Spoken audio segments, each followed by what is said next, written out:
Nellore ACSR ప్రభుత్వ medical కాలేజ్లో MBBS first year విద్యార్థిని గీత హాస్టల్లో ఉరేసుకుని ఆత్మహత్య చేసుకుంది. ఇంటి నుంచి నిన్ననే హాస్టల్కు వచ్చినట్టుగా తెలుస్తోంది. విద్యార్థిని ఆత్మహత్యపై దర్యాప్తు చేపట్టారు పోలీసులు. పూర్తి వివరాలు అందిస్తారు మా కరెస్పాండెంట్ లోకేష్. చెప్పండి, నిన్ననే హాస్టల్కి వచ్చింది గీత అని చెప్తున్నారు. కారణాలేంటి? పోలీసుల ప్రాథమిక దర్యాప్తు ప్రకారం ఎలాంటి వివరాలు వెల్లడిస్తున్నారు?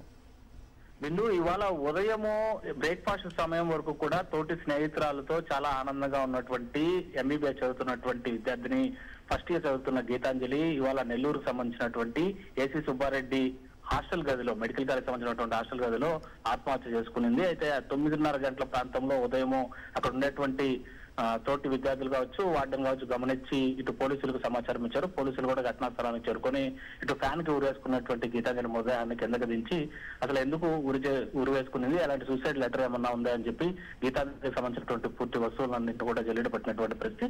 అయితే అక్కడ సూసైడ్ నోటు లాంటివి ఏమీ దొరకలేదని చెప్పి కూడా గవర్నమెంట్ సంబంధించినటువంటి సిఐ రోసయ్య కూడా మీడియాకు వెల్లడించినటువంటి పరిస్థితి. అయితే దసరా సెలవులో స్వగ్రామంకి వెళ్ళినటువంటి గీతాంజలి దాదాపు 10 రోజుల పాటు స్వగ్రామంలో తల్లిదండ్రులతో పాటు ఉండింది. ఇవాళ నుంచి కూడా అనాటమీ ప్రాక్టికల్స్ ఎగ్జామ్స్ ఉన్నటువంటి నేపథ్యంలోనే నిన్న రాత్రే హాస్టల్కు చేరుకునింది. నిన్న తన గదిలో సాధారణంగా రోజు 4 స్నేహితురాలతో ఉండేటువంటి గీతాంజలి ఇప్పటికే ఏదైతే సెలవుల్లో వెళ్ళినటువంటి విద్యార్థులు అందరూ కూడా చేరుకోలేదు. గీతాంజలితో పాటు ఇంకొక స్నేహితురాలు మాత్రమే హాస్టల్ గదికి చేరుకున్నారు. వాళ్ళిద్దరూ రాత్రి అక్కడ నిద్ర చేసినటువంటి పరిస్థితి. ఉదయం వెళ్లి బ్రేక్ఫాస్ట్ తిన్నారు. తిన్న తర్వాత హాస్టల్ గదికి చేరుకున్న తర్వాత తన తోటి స్నేహితురాలతో క్లాస్ రూమ్ కు వెళ్తూ ఉండు, నేను వెనకనే వస్తానని చెప్పి సమాధానం ఇచ్చినటువంటి గీతాంజలి వెంటనే రూమ్ లాక్ చేసుకుని ఇటు ఆత్మహత్య చేసుకున్నట్లుగా కూడా తెలుస్తుంది. ఆత్మహత్య గల కారణాలపైన పోలీసులు దర్యాప్తు చేపట్టారు. ప్రాథమికంగా కూడా ఎలాంటి సమాచారం అందడం లేదు, సూసైడ్ లెటర్ లాంటివి ఏమీ లేదు.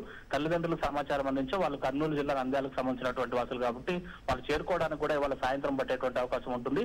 వాళ్ళు వచ్చిన తర్వాత ఇంటి వద్ద జరిగినటువంటి ఏదైతే వివరాల్లో సేకరించడం కావచ్చు, విచారణ చేపట్టడం, అదేవిధంగా ఇప్పటికీ తోటి స్నేహితురాలు అనాటమీకి సంబంధించినటువంటి ప్రాక్టికల్ ఎగ్జామ్స్ లో ఉన్న కారణంగా స్నేహితురాలను కూడా ఇంకా విచారించలేదు. వాళ్ళు కూడా సాయంత్రానికి వచ్చిన తర్వాత తోటి స్నేహితురాలను కూడా విచారించిన తర్వాత పూర్తి సమాచారం తెలియజేస్తామని చెప్పి కూడా పోలీసులు చెప్తున్నటువంటి పరిస్థితి ఉంది. Bindu. Okay Lokesh, thank you.